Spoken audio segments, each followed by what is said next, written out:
Namaste friends, good morning, good afternoon, good evening, depending on wherever you are. And this is your astrologer friend Rajiv नाथ.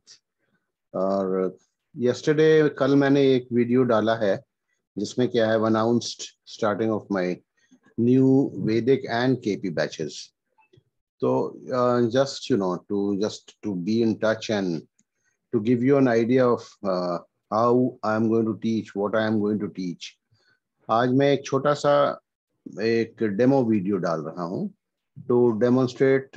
कल मैंने सारा syllabus वगैरह कल वाले video में मैंने सारा कुछ डाला हुआ है, course details, syllabus, everything I have put in that video. तो आज मैं एक छोटा सा डेमो वीडियो आपके सामने डाल रहा हूँ, just presenting a demo video कि केपी में और वैदिक में क्या फर्क है. ठीक है. एंड जैसा कि मैंने कल वीडियो में बोला था कि वैदिक सीखना भी अति आवश्यक है. वैदिक तो इनफैक्ट आपको आना ही चाहिए. You have to know Vedic in order to learn KP. Without knowing Vedic you cannot learn KP. I am reiterating that. But where KP scores over Vedic is, as I told you, mainly in the timing of events. तो वही उसको आज एक नमूने के तौर पे आज मैं एक वीडियो डाल रहा हूँ. और इसमें भी मैंने आज कोर्स कंटेंट्स भी आज फिर से मैं डाल दूंगा. So you can scroll up. I will not talk too much about the course contents. अगर आप कोर्स कंटेंट्स और सिलेबस देखना चाहते हैं तो आप मेरा कल वाला वीडियो, कल जो मैंने डाला था, आज today is 4th. And yes, yesterday 3rd को मैंने एक वीडियो डाला था. उसमें I have talked in detail about both my Vedic and my KP courses, and I have also emphasized why you must learn both Vedic as well as KP to be a complete astrologer.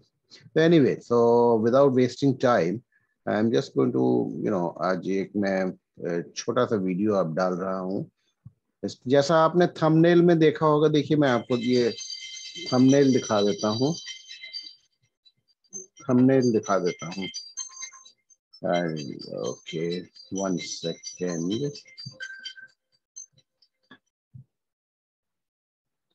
So I'm going to, as I told you, I'm going to share a screen with you. पहले तो मैं thumbnail वाला ही screen आपसे share कर लेता हूँ, जिसमें कि देखिए मैंने इसमें लिखा हुआ है. And then I'll share the actual presentation screen.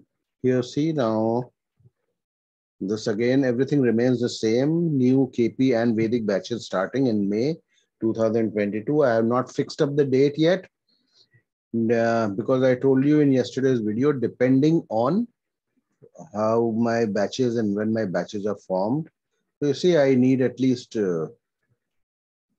I don't take more than 10 people and I need at least 8 people, 7 people. Abhi to 5, 6 have already enrolled, so I just need 1 or 2, 3, 4, maybe maximum more, जिसमें कि मैं शुरू कर सकूँ. Anyway, so this महीने definitely, this month, 3rd week, I have tentatively planned. 3rd week, I plan to start both the batches. Of course, Vedic का उतना demand नहीं है, although I am again emphasizing कि आप लोग Vedic जिनको नहीं आता है, he or she must join Vedic also before learning KP. Otherwise, you will not be able to learn KP. Okay, without making the video very long, now let's come. मैं दिखाना क्या जा रहा हूँ आपको, डेमो वीडियो ऑन. सी देखिए आप यहाँ लिखा हुआ है demo video on timing of events which is done more accurately in KP. Difference between Vedic and KP. तो डिफरेंस बहुत ज्यादा एक्सप्लेन नहीं करूंगा. Just want to show you किस एक हॉरोस्कोप में कैसे मैरिज के प्रेडिक्शन को केपी कैसे टाइमिंग करके निकालता है. And which is, I will not say not possible, but very quite difficult in Vedic. You can predict marriage होगी, मैरिज है या नहीं है, डिनाइड है, वैदिक में प्रेडिक्ट कर सकते हैं, बट टाइमिंग निकालना थोड़ा मुश्किल होता है. ओके, अप्रॉक्सीमेट टाइम तो आप निकाल सकते हैं. So anyway, I am going to come to the main screen जिसमें मैंने वो आप लोगों के लिए बनाया है. एंड देखिए ये सी now The screen must have appeared now before you. This is the horoscope of a girl, who was born in 1988, and this was presented to me in the year 2020. Yes, 2020, for predicting marriage. The girl was already almost about 32. So it was a delayed marriage, okay? Delayed marriage. So जब मेरे पास ये horoscope आया तो देखिए अभी मैंने आपके सामने ये नॉर्थ इंडियन स्टाइल में दिस हॉरोस्कोप हमने आपके सामने स्क्रीन पे खुला हुआ है एंड इसका देखें एनालिसिस थ्रू वैदिक। अब वैदिक के प्रिंसिपल्स जो हैं उसमें जो हम लोग मानते हैं सिस्टम्स अप्रोच में, उसमें मेन सिग्निफिकेटर फॉर मैरिज होता है सेवेंथ हाउस का lord if there is a mool trikona राशि इन द लॉर्ड। तो इस केस में मूल त्रिकोणा राशि सेवेंथ हाउस में नहीं है इस हॉरोस्कोप में, देयर इज नो मूल त्रिकोण राशि in the seventh house. So in that case the lord of the second house, if the second house has a मूल त्रिकोण राशि, becomes the prime determinant or the significator for marriage. So इस case में आप देखिए sun becomes the prime significator or determinant for marriage, followed by the lord of the fourth house if there is a मूल त्रिकोण राशि in the fourth house, so which is Venus. So sun and Venus, they are the prime determinants for marriage, prime determinants या prime significators कह लीजिए आप। And then Vedic में we look at the navamsha also. Navamsha में अगर कोई कोई लग्न में अगर कोई मूल त्रिकोण राशि होती है तो उसका लॉर्ड जो होता है that becomes a additional determinant or an additional significator for marriage. So now in this case anyway, I'm not going to teach you what it is. Now what have I written? देखिए Jupiter इसमें जो है ना एक functional malefic planet है, because Jupiter functional malefic planet है। Why? Because it is the lord of the sixth house. Jupiter functional malefic planet and karaka in a female horoscope. Jupiter किसी भी फीमेल हॉरोस्कोप में हस्बैंड का कारक होता है। It badly afflicts the seventh house of marriage. It badly afflicts the seventh house of marriage by an exact aspect को देख रहा है। तो जुपिटर फंक्शनल मैलेफिक है, एग्जैक्ट एस्पेक्ट जुपिटर की डिग्री है 7 डिग्रीज और लग्न या मोस्ट इफेक्टिव पॉइंट की डिग्री भी 7 डिग्रीज है। तो जुपिटर सेवेंथ हाउस को देख रहा है तो मैरिज के प्रोस्पेक्ट्स को खराब करता है, यानी कि वो डिले करता है। डिनाई इसलिए नहीं करेगा because Jupiter is well situated in the 11th house, that is why it will not deny marriage. Had Jupiter been अगर जुपिटर किसी दुष्ट स्थान में बैठ करके अगर ये सारा कुछ करता होता, ये एस्पेक्ट्स होते, तो हम कह सकते थे कि इसमें marriage is going to be difficult और married life is going to be an unhappy one. But इसमें वैदिक में हम ये कह रहे हैं कि मैरिज डिलेड हो सकती है, डिनाइड नहीं होती। So once again, I'm reading Jupiter, functional malefic planet, and Karaka in a female or Karaka for marriage, female or badly afflicts the seventh house of marriage by an exact aspect. It also ये sun को भी Jupiter seventh aspect से देख रहा है, तो it casts an evil aspect on the sun, which is the prime significator or determinant for marriage in this chart.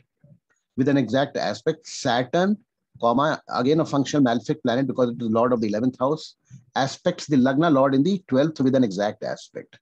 The connection of Saturn and Moon is never good for marriage. Saturn and Moon marriage, for that matter, for anything, Saturn और Moon का कोई भी आपस में संबंध अच्छा नहीं माना जाता है, and often results in delayed and difficult marriages full of obstacles. Marriage was not denied. मैंने कहा marriage denied नहीं होगी, although girl की उम्र 32 साल होगी, because why? As Venus, Sun and Jupiter. Venus जो है is overall karaka for marriage in any horoscope. In this horoscope, it is lord of the fourth house, which is one of the houses considered for marriage. So Venus अपने ही मूल त्रिकोण राशि में fourth भाव में बैठा हुआ है. Sun is well placed in the fifth house, and Jupiter husband का जो कारक है वो 11th house में है. So they are all well placed. Jupiter of course is a functional malefic, but well placed. So marriage we can say वैदिक में denied नहीं होगी. 32 साल की हो चुकी थी, तो ये सारी चीजों को हम देख करके, पहले भी मेरे पास हॉरोस्कोप आता 32 साल के पहले भी, तो हम ये कह सकते थे कि मैरिज में डिफिकल्टी आएगी, प्रॉब्लम होगी, डिनाइड नहीं होगी marriage, because marriage giving planets, marriage houses are okay. Venus, Sun and Jupiter are well placed, and it was a love marriage sitting in the 11th house and aspecting the 5th house and Sun. तो connection of the Karaka for husband with the 5th house and main 5th house for love marriage, and the prime determinant for Sun indicates that it is going to be a love marriage, which it was. Okay, but then अब सवाल ये आता है कि as an astrologer आपके पास भी आए हैं, तो naturally they have not come just to ask you कि शादी होगी कि नहीं होगी, वो तो पूछते ही हैं। But once you tell them कि हाँ शादी होगी, then they will ask you कि शादी कब होगी। दैट इज वेयर जुपिटर की इनकी महादशा चल रही थी, ठीक है। जुपिटर कारका for husband sitting in the 11th house, तो शादी तो होगी। डिले होगी, क्या होगा वो सब हम डिस्कस कर चुके हैं, ऑलरेडी डिलेड है when the horoscope comes to you. लेकिन कब होगी ये हम इससे कैसे, जुपिटर में देखिए मंगल मंगल की महादशा अंतरदशा चल रही है। आप क्या करेंगे? It is not that you will not be able to predict, there are ways of predicting, but then वो फिर भटकने वाली बात होती है, ठीक है। There are, I am not saying Vedic में आप इसमें भी आप प्रेडिक्ट कर सकते, but I am not saying Vedic में आप टाइमिंग कर ही नहीं सकते हैं। No, I am not saying that, at least approximate timing तो आप कर ही सकते हैं। इसमें आप अगर आप देखेंगे जुपिटर में मार्स मार्स की अंतरदशा चल रही है, तो मार्स अगर आप देखेंगे तो 10th का लॉर्ड है, 10th का लॉर्ड है और 5th का भी लॉर्ड है। तो it does have a connection with the 5th house, the house of love marriage, house of marriage or heart of house of affairs, etc. This, after having seen that Jupiter or sun, Jupiter husband ka karaka aspecting the 5th house and sun, which is the determinant or the significant of a marriage, we have come to the conclusion कि ये love marriage होगी। और Jupiter की महादशा चल रही है और मंगल की अंतरदशा चल रही है, तो इसमें मैरिज की संभावना बनती है और लव मैरिज की संभावना बनती है। लेकिन हम क्या इस हॉरोस्कोप से वैदिक के through can we time the marriage, कब शादी होगी? Yes we can, but it is difficult. तो ये हॉरोस्कोप हमने फिर जो है ना, I am not going to discuss with you, ये हमने केपी के थ्रू, इसमें आई टोल्ड देम शादी होगी, डिलेट तो हो चुका है, बोलने वाली कोई बात नहीं थी, 32 साल उम्र लड़की की हो चुकी थी। बट फिर हमने इसको केपी के थ्रू टेकअप किया। देखिए ये केपी के ऊपर सिग्निफिकेटर टेबल्स हैं, ठीक है, दशा अंतरदशा all lords sub lords etcetera सबकी पोजीशन यहाँ दी हुई है। And then my analysis which यहाँ पे आपको मिल जाएगा, आप पढ़ सकते हैं उसको। डिस्कस तो हम करेंगे जब मैं आपको सिखाऊंगा केपी के कोर्स में, इसमें कैसे हमने मैरिज की टाइमिंग की और एग्जैक्टली कैसे हमने जो है मैरिज की टाइमिंग निकाल करके उनको प्रेडिक्शन करके बताया कि मैरिज कब होगी। तो दिस इज द डिफरेंस वैदिक एंड केपी। इसमें मैंने नवांश आपसे डिस्कस करना मैं भूल गया, आप नवांश को भी देखते, शॉर्ट में बता देता हूं मैं। नवांश में भी कहीं मैरिज डिनायल नहीं है। नवांश में भी देखिए हमने जो है सिग्निफिकेटर्स फॉर मैरिज जो देखे थे, सन, तो सन की क्या पोजीशन है, यहाँ पर सन जो है लग्न में बैठा हुआ है, बुध के साथ नवांश में बैठा हुआ है, वेल प्लेस्ड है, ठीक है। एंड कोई भी मैरिज डिनाइंग जो है सच कॉम्बिनेशन नवांश में नहीं मिल रहा है मुझे हमें। और वीनस भी जो 4th हाउस में बैठा हुआ है, ठीक ठाक प्लेस्ड है, तो कहीं हमें डिनायल वाली बात इसमें भी नहीं नजर आ रही है। बट एक्यूरेट प्रिडिक्शन वाली बात जो आती है वो हम we will go into so many details when we do Vedic mein it is not that we cannot predict. Again I am repeating, I have just presented before you a horoscope where it is difficult to time the marriage, not impossible. as I told you, हमने hint तो आपको दे ही दिया, Jupiter में Mars में इनकी शादी जो है ना कि संभावना बनी, कारण मैंने बता दिया, जुपिटर हस्बैंड का कारक है, 11th में प्लेस्ड, वेल प्लेस्ड है 11th में, 11th भी शादी को और फुलफिलमेंट ऑफ विशेस को दिखाता है।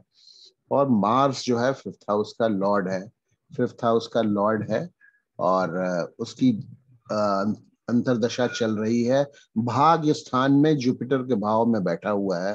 सो ऑल दिस कॉम्बिनेशन शादी को दिखाते हैं।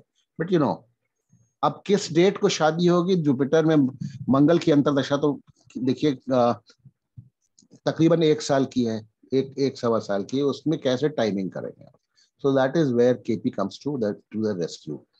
That is why we have to learn both KP as well as Vedic सीखना जरूरी है। वैदिक आप नहीं सीखेंगे तो आपको बेसिक्स नहीं पता चलेगा। शेयर कर देता हूं मैं इसमें कल जो हमने सिलेबस डिस्कस किया था, एक बार फिर से आपके सामने मैं उस सिलेबस को रख देता हूँ, और आप लोग चाहिएगा तो फिर से, if you in case you have missed my video yesterday on the syllabus, so here it is. Here is the syllabus. I am just stopping the screens. इसकी आप चाहेंगे तो फोटो खींच लीजिएगा या फिर देख लीजिए, और you can get in touch with me. मेरा टेलीफोन नंबर थंबनेल में दिया हुआ है, एंड व्हाटएवर जो भी आपको डिटेल्स मुझसे जानना है वो आप जान सकते हैं। बट अगेन रिपीटिंग, आजकल बड़ी जो है वो केपी को लेकर के बहुत ज्यादा, KP is in so much of demand that people have forgotten Vedic. You must not forget Vedic, and mind you, I और भी वीडियोस में दिखाऊंगा जिसमें there are certain aspects and certain aspects of life in astrology जिसका prediction जो है ना वो वैदिक से बहुत अच्छा होता है। And specially things like delayed marriage etcetera, to just to get an idea of whether overall view की मैरिज कैसी रहेगी, हैप्पी मैरिड लाइफ रहेगी नहीं रहेगी, डिलेड है, टाइम पर है, उसके लिए वैदिक बहुत ही अच्छा है। वैदिक gives you an excellent insight into it. So don't neglect Vedic, and this is my course.